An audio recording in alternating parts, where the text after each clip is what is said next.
आज के इस क्लास में आप लोग पढ़ेंगे कि अवतल दर्पण में R इक्वल टू 2F या F इक्वल टू R/2 कैसे सत्यापित करेंगे।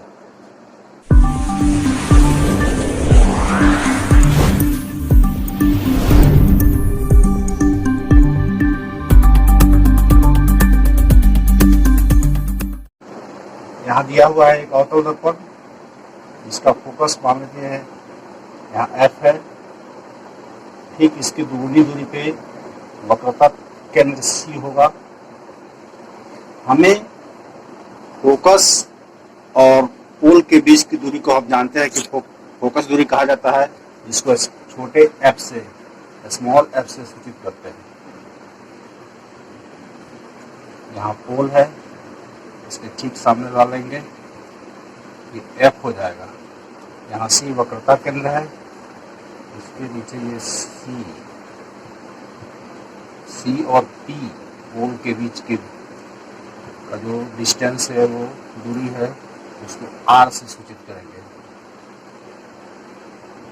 तो यही हमें संबंध स्थापित करना है कि R जो होता है वो फोकस दूरी का 2 गुना होता है। रेडियस फोकस दूरी का मतलब वक्रता त्रिज्या, जिसको सेंटर ऑफ जिसको रेडियस ऑफ कर्वेचर बोला जाता है, वो radius of curvature focal length का 2 गुना होता है।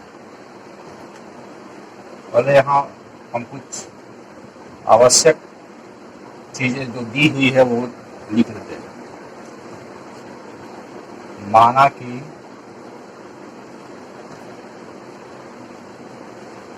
ये दर्पण M डैश मान लेते हैं। माना कि M डैश एक दिया हुआ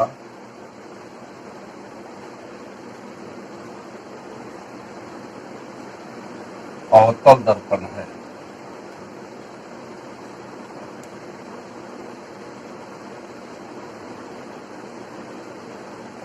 जिसका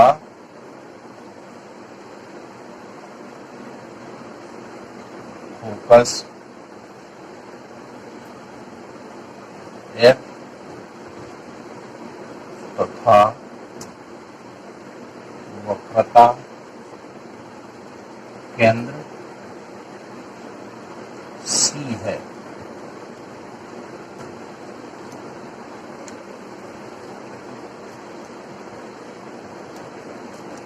अब हम करते क्या है कि एक किरण जो मुख्य अक्ष के समांतर है और इस मुख्य अक्ष के काफी करीब है, उसको लेते हैं। मुख्य अक्ष के समांतर किरण लेंगे जो मानेंगे कि ये मुख्य अक्ष से काफी करीब से गुजर रही है।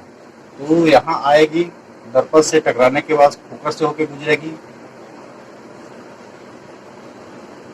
ऐसे सीधा खींच लीजिएगा।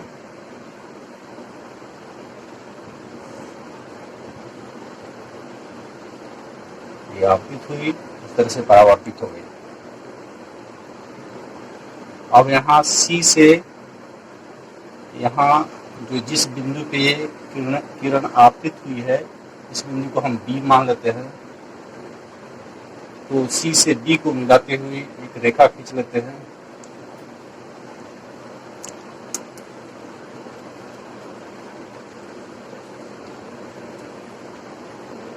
तो ये किरण, जैसे आप जानते हैं कि वक्रता केंद्र से जो दर्पण के किसी बिंदु पे जो रेखा खींची जाए, वह इस बिंदु के अभिलंब होती है।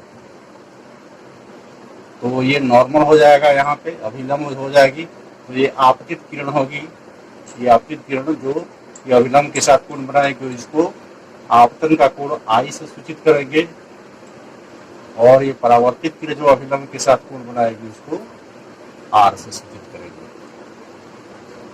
तो अब हम लिख लेते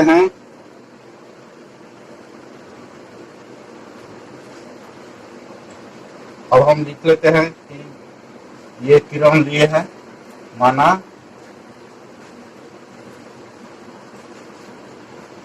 यहाँ A पॉइंट देते हैं। माना कि AB एक आपतित किरण है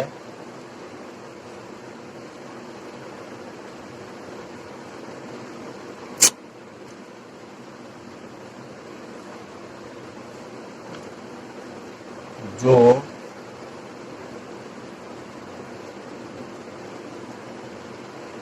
मुख्य अक्ष के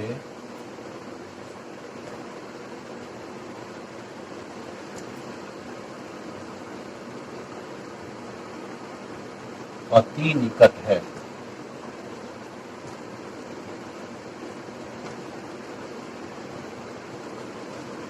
तथा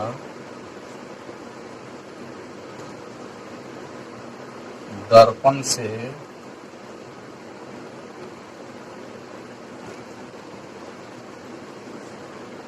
परावर्तन के बाद फोकस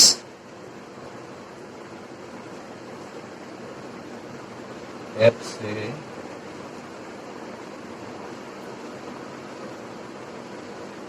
गुजरती है।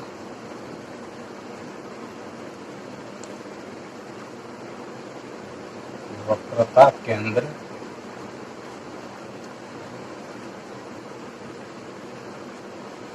सी से आपतन बिंदु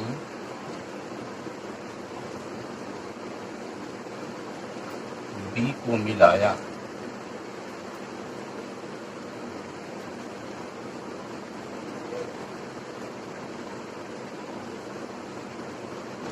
आपतन बिंदु बी को मिलाया तो यहाँ हमारे लिए अभिलंब हो जाएगी।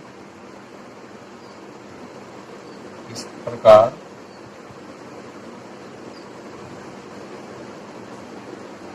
सी बी बिंदु बी पर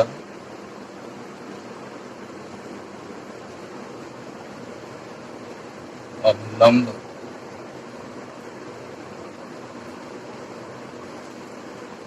होगी। अब हम जानते हैं कि अगर दो रेखाएं समांतर हो, 2 मिनट के लिए समझ लीजिए इस बात को, दो रेखाएं समांतर हो और कोई एक तिर्यक रेखा उन्हें काटती हो तो ये एकांतर कोण क्या होते हैं? बराबर होते हैं। यानी ये वाला कोण ये कोण के बराबर होगा। अब जानते हैं कि दो समांतर रेखाओं को कोई तिर्यक रेखा काटती है, एकांतर कोण क्या होते हैं? बराबर होते हैं। इसका उपयोग इसमें करना है। तो यहां समझ लीजिए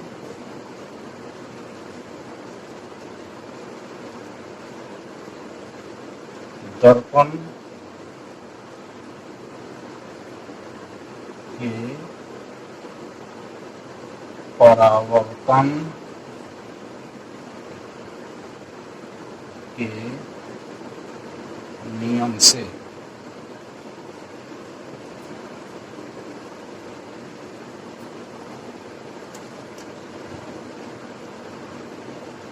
यहाँ angle A B C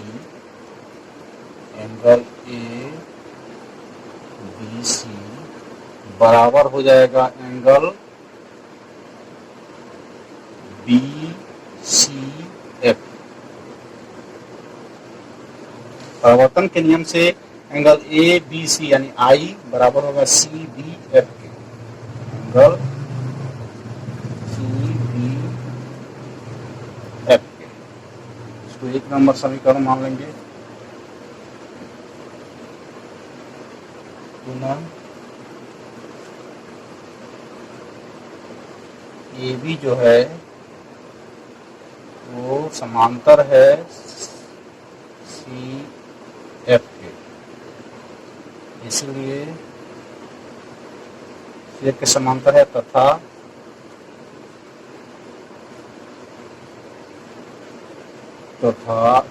B C एक तिर्यक रेखा है।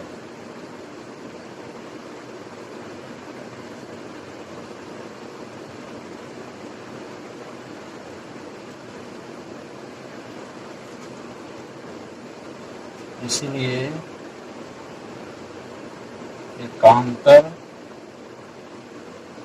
कोण युग्म से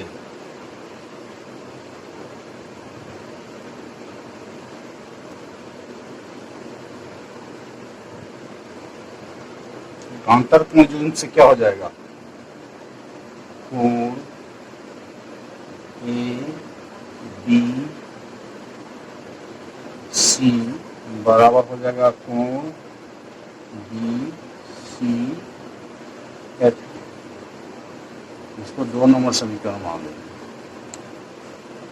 अब समीकरण 1 में देख रहे हैं कि कोण एबीसी कोण सी बी एफ के बराबर है, और यहाँ 2 में देख रहे हैं कोण एबीसी बराबर है कोण बी सी एफ के। तो दोनों से समीकरण से हमें क्या प्राप्त होता है उसे लिख लेंगे। इसलिए समीकरण 1 और 2 से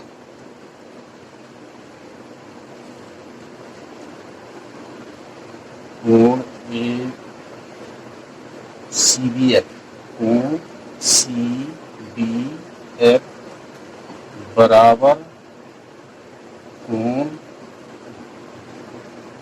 बी सी एफ, यानी सी बी एफ यानी ये कोण आर कोण बराबर होगा कोण बी सी एफ के, यानी बी सी एफ यहाँ है, ये कोण इस कोण के बराबर हो गया।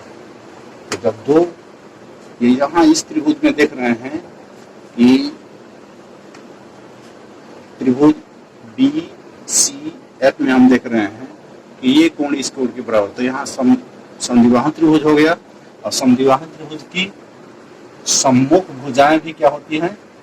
बराबर होती हैं। समद्विबाहु त्रिभुज में समान कोणों की सम्मुख भुजाएं क्या होंगी? बराबर होंगी। इसलिए हम कह देंगे अतः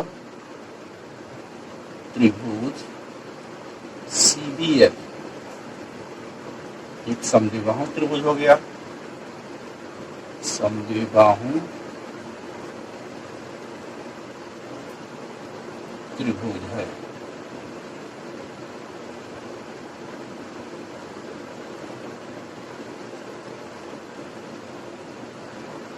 इसलिए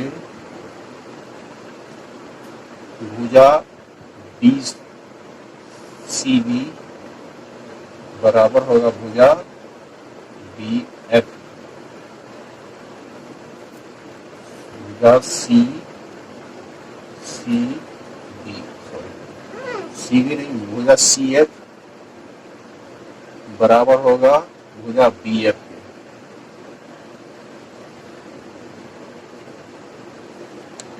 अब चूंकि ये आपतित किरण मुख्य अक्ष के काफी करीब है, चूंकि ये भी सी एफ सी पी, ये भी जो है सी पी के अति निकट है,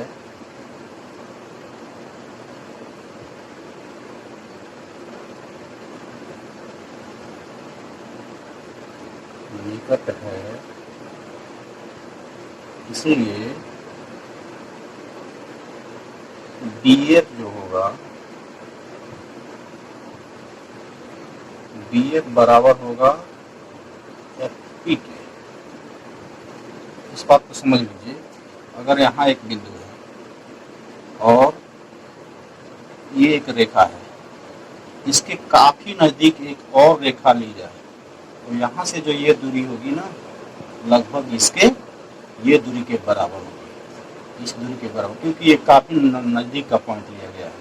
ऐसा ही कंसेप्ट यहाँ है कि अगर ये हमारा ये भी रेखा इसके काफी करीब है, ऐसे इस फिगर में दिखाने के लिए हमने क्लियर फिगर दिखे, इसके लिए इसको इस तरह से लिया गया है। लेकिन ये भी रेखा है वो सी एफ सी पी के या सी एफ के काफी करीब है।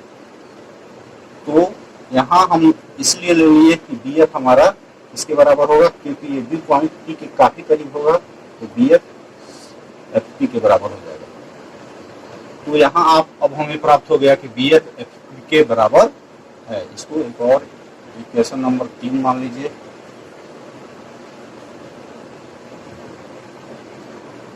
अब बी एफ देखिए,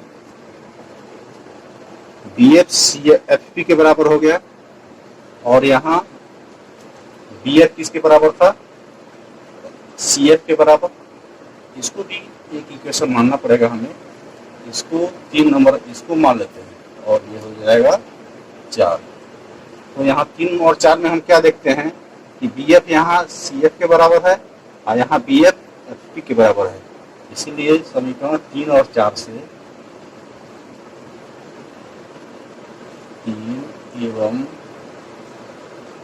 4 से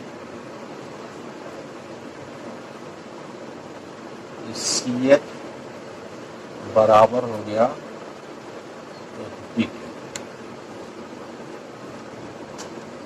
अब सी एफ देखिए, सी से एफ की दूरी और यहाँ एफ पी, एफ से पी की दूरी। तो दोनों तरफ समीकरण के दोनों तरफ इसको 5 नंबर मान लीजिए। समीकरण के दोनों तरफ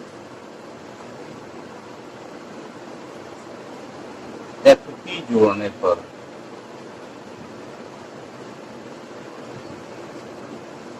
एफ पी जोड़ दीजिए तो C F plus F P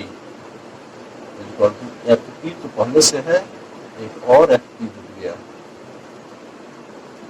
अब यहाँ देखिए फिगर में सी एफ में एफ पी जुटा तो सी पी मिलेगा, इसलिए C F plus F P को इस पूरे को हम लोग सी पी लिख सकते हैं बराबर F P plus F P. आप क्या लिख सकते हैं, 2 एफ पी लिख सकते हैं, लिख दें यहीं 2 एफ पी हो जाएगा। अब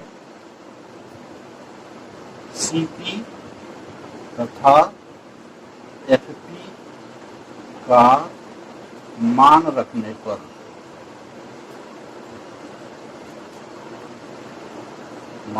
तो सी पी क्या है, आर के बराबर है। सी पी के जगह पे हम लोग क्या लिख देंगे, आर बराबर ये एफ पी क्या है, एफ पी तो एफ के बराबर है यानी फोकस दूरी है, तो यहाँ 2 एफ हो जाएगा। इसको साबित करना है, इसी को हम लोग याद लिख सकते हैं। यहाँ 2 मल्टीप्लाइड है तो इधर डिवाइड में चला जाएगा तो एफ बचेगा, एफ हमारा हो जाएगा r/2। यही सत्यापित करना था।